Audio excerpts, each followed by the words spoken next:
반갑습니다. 산골의 아침입니다. 오늘 말씀은 에베소서 1장 1절 말씀입니다.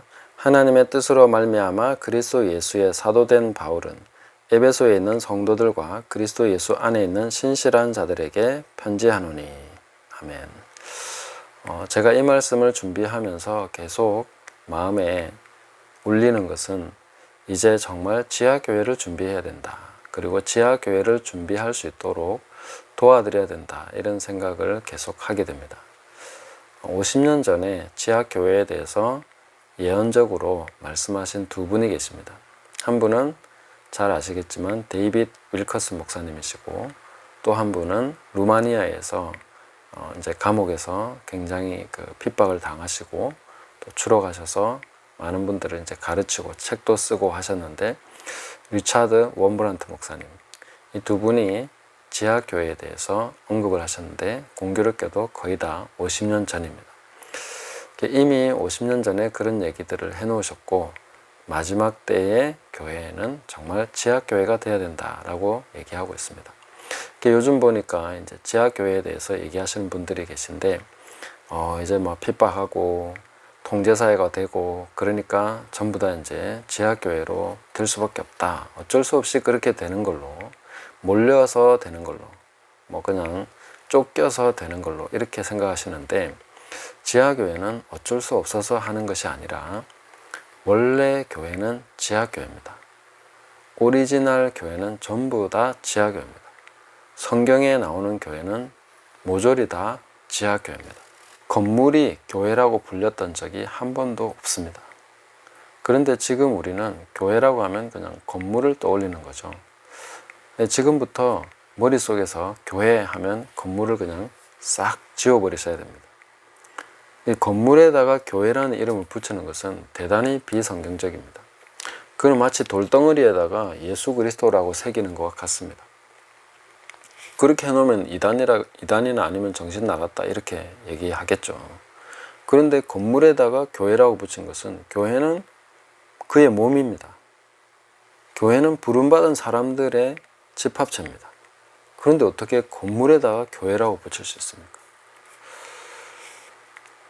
저희 교회에 찾아오시는 분들 중에 상당히 당황스러워 하시는 분들이 계십니다.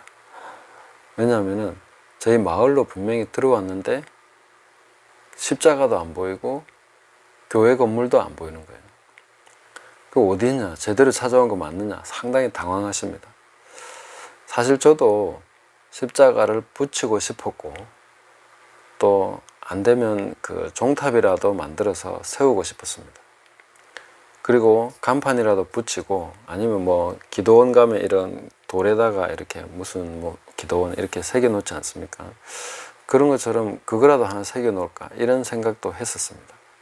그런데 하려고 8년 동안 계속 그런 생각만 가지고 있었는데 할 수가 없었어요. 뭐 여력이 없었나 이래 생각해 보면 꼭 그런 건 아닌데, 마음이 안 가는 거죠. 그렇게 하려는 마음이 계속 생기지를 않습니다. 해야 되겠다는 당위성은 있는데 마음은 안 생기고, 또 뭐 노회에서나 이렇게 찾아와서 여기는 뭐 십자가도 없네 뭐 이러면서, 간판은 어디 있노? 없습니다. 그래서 뭔가 좀 해야 되겠다라고 계속 생각하는 부담은 있었는데 못했습니다. 지금 와서 이제 최근 들어서 제가 그 생각을 하기 시작했는데, 건물에다가 교회라는 이름을 붙이는 것이 얼마나 부적절한가, 이거는 맞지 않다. 그래서 그랬나? 그래서 제가 계속 그런 생각을 하게 됩니다. 하나님이 그래서 못하게 하신 건가? 이런 생각을 하게 되는데, 이제 앞으로는 다 지하교회가 돼야 되는구나. 땅 밑에 있어서 지하교회가 아니라 건물이 없기 때문에 지하교회입니다. 사람들의 모임인 거죠. 은밀한 모임인 것이죠. 숨겨진 모임인 것이죠. 지하교회는 어떤 정권이나 어떤 통제사회도 지하교회를 말살시킬 수가 없습니다. 북한에도 지하교회는 존재합니다. 이슬람에도 지하교회는 존재합니다. 그 삼엄하고 살벌한 그런 장소에도 다 지하교회는 존재하고 있습니다. 그리고 중국에도 지하교회가 있습니다.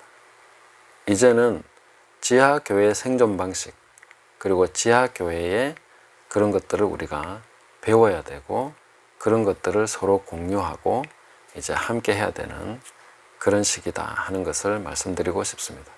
그래서 앞으로 지하교회에 대해서 제가 계속 나누고 어떤 방식으로 지하교회가 운영되고 또 어떤 식으로 우리가 지하교회를 만들어 가야 될 것인가 이런 부분을 또 함께 얘기해 보도록 하겠습니다.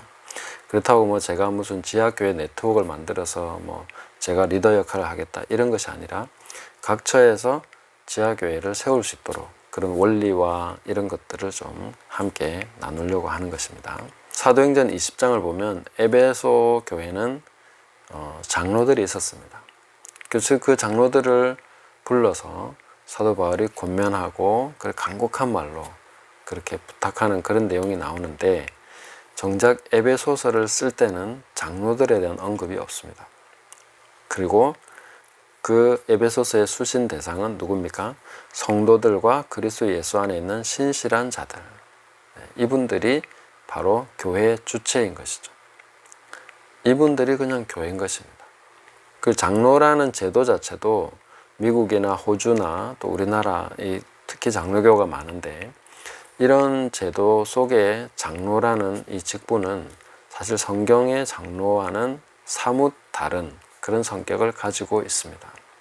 그 성경에서 장로는 또 뭐 사도들도 장로라 그러고 또 사도가 부른 에베소의 장로들도 어떤 역할들을 하고 있었던 것은 분명하지만 그러나 에베소서가 기록될 이 당시에 이미 그들은 장로들이 분명히 있지만 그들을 주체로 해서 에베소서를 기록하지 않았다는 거죠. 이 교회를 리더하고 실제로 이끄는 사람들은 전부 다 그냥 성도들이었습니다. 형제들이었습니다. 이런 부분을 우리가 계속 성경을 읽으면서 다시 자각을 하고 다시 우리가 발견을 해 나가야 됩니다. 성경에서 교회에서 아주 중요한 결정들을 하고 중요한 행위를 하는 그런 주체들을 잘 살펴보면 대개가 다 형제들입니다. 성도들입니다. 이런 분들이 결정을 해서 사도들을 보내기도 하고 또 중요한 부분에서 어떤 결정을 해서 이런 일들을 시행하기도 하고 이런 것들이 이제 사도행전 우리가 성경들을 읽어보면 쭉 나오는 것을 볼 수 있습니다. 형제들이 바로 평범한 그리스도인들이 교회의 가장 주체적인 역할을 했던 것이죠. 그럴 수밖에 없는 것이 뭐 대집회가 있는 것이 아니고 거대한 조직이 있는 것이 아니라 그냥 각 가정이 바로 교회였기 때문에 가정과 사람들이 모이면 그 교회였기 때문에 어떤 리더가 특정한 그런 리더십을 발휘해서 교회를 막 한 방향으로 이끌고 간다거나 이런 것이 불가능했습니다. 그 자체가 불가능하다는 거죠. 그래서 우리가 신약의 교회를 생각할 때 이제는 머릿속에서 건물을 지워버려야 된다. 그리고 본질을 찾아야 된다는 것입니다. 가장 본질적인 교회가 바로 지하교회다 하는 것을 깨달아야 되겠습니다. 그리고 우리가 이 바울이 에베소에 있는 그리스도인들을 향해서 두 가지로 나누어서 지칭을 하고 있는 것을 볼 수 있습니다. 에베소에 있는 성도들과 그리스도 예수 안에 있는 신실한 자들에게 이렇게 말을 해주고 있죠. 그러니까 에베소라는 장소 안에 있는 어떤 분들, 그 다음에 그리스도 예수와 관계에 있어서 그 안에 있는 어떤 분들. 그러니까 헬라어로 보면 그 n이라는 단어를 써서 똑같이 이렇게 구분을 해주고 있는데 에베소 안에, 그리스도 안에 이렇게 구분이 되는데 그 에베소 안에 있는 사람들의 그 그리스도인의 특징은 성도, 거룩함이라는 특징을 보여주고 있고 그리스도 안에 있는 그리스도인은 이제 신실함, 여기에 이제 강조점을 두고 있습니다. 이 두 가지는 우리가 평소에 생활하면서 굉장히 많이 묵상을 해볼 가치가 있다고 생각합니다.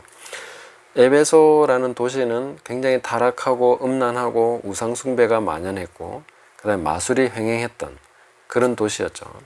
그래서 그 바울이 복음을 전하고 사람들이 예수님께로 돌아올 때 상당히 많은 분량의 마술책을 불태웠던 것을 볼 수 있습니다. 그 마술책을 완전히 모아서 광장에서 불을 질렀으니까 참 장관이겠죠. 오늘날처럼 재본된 책이 아니고 두루마리입니다. 굉장히 크죠. 그리고 기름을 잘 먹여가지고 아마 불이 잘 탔을 것 같습니다. 그러니까 그런 책을 불사르는 화형식을 거행하면서 예수님께로 돌아온 사람들, 구분이 된 사람들인 거죠. 우리나라에도 과거에 예수님께로 돌아올 때 막 술을 끊는다 이러면서 이제 금주 기념 어떤 그런 이제 잔치 같은 것도 하면서 그렇게 이제 예수님을 믿는 분도 있었습니다. 이런 식으로 확실하게 이제 세상과 단절되는 그 거룩함이 있다는 거죠. 그렇지만 그분들은 에베소 안에 있습니다. 그러니까 에베소를 탈출해서 딴 데로 가서 거룩한 삶을 사는 것이 아니라 에베소 안에 있는 거룩한 성도들입니다. 그래서 우리가 지금 살아가고 있는 이곳에서 거룩함, 하나님 앞에서 구별됨, 그리스도 안에서 구별됨, 세상과는 다른 목적과 또 의미와 모든 관점, 가치 이런 것이 완전히 구별된 삶을 살아야 되는 것이죠. 세상 사람들과 똑같이 일을 하고 똑같이 먹고 똑같은 장소에 있습니다. 그러나 우리가 추구하는 가치와 우리가 추구하는 목적과 우리가 바라보는 그런 모든 것은 다른 것이죠. 완전히 구별된 것. 그게 바로 거룩한 것입니다. 또 하나는 이제 그리스도 예수 안에 있는 사람들에게는 무엇입니까? 신실함, 충성됨을 요구하고 있는 것입니다. 우리는 사실 탁월함을 늘 추구합니다. 그러나 탁월함보다 그리스도 예수 안에 있는 사람은 항상 신실함을 추구한다 하는 것을 꼭 기억을 하시면 좋겠습니다. 너무 잘하려고 하기보다는 신실하게 충성되게 하려고 하는 것이 더 중요하다 이렇게 생각합니다. 저도 제가 이 영상을 찍으면서도 잘하고 싶은 마음은 늘 있죠. 그렇지만 너무 잘하려고 하다가 빨리 지쳐버리거나 아니면 잘하려고 하다가 제대로 못하게 되는 경우도 오히려 많죠. 그래서 너무 잘하기보다는 충성되게 꾸준히 계속 하나님 앞에 신실하게 하는 것이 중요하다 이렇게 생각을 합니다. 그리고 제가 살아가는 방식도 정말 잘하고 싶긴 하지만 그러나 충성됨에 더 방점을 찍고 그 부분에 우리가 계속 초점을 맞추면서 가야 된다 하는 것입니다. 좀 못해도 좀 느려도 충성되게 가는 것이 훨씬 더 중요하다 하는 것을 보셔야 되겠습니다. 그래서 그리스도 예수 안에서의 신실함이라는 것이 다른 어떤 것을 너무 잘하는 큰 일을 하거나 대단한 일을 해서라기보다는 시키시는 일을 순종해서 항상 경청함으로써 하나씩 순종해 나가는 것, 그리고 작지만 실천하고 꾸준히 해나가는 것, 이런 것이 굉장히 중요하지 않겠나 생각하는 것입니다. 그래서 에베소라는 도시 안에서의 거룩한 삶, 구별된 삶에 대해서 생각을 하고 또 그리스도 예수 안에서 우리가 충성되게 신실하게 살아야 함에 대해서 생각을 해봅니다. 이 악한 시대를 살아가면서 세월을 아껴야 되고 우리는 한평생을 살아갑니다. 두 번 다시 돌아오지 않는 시간을 오늘 또다시 보내고 있습니다.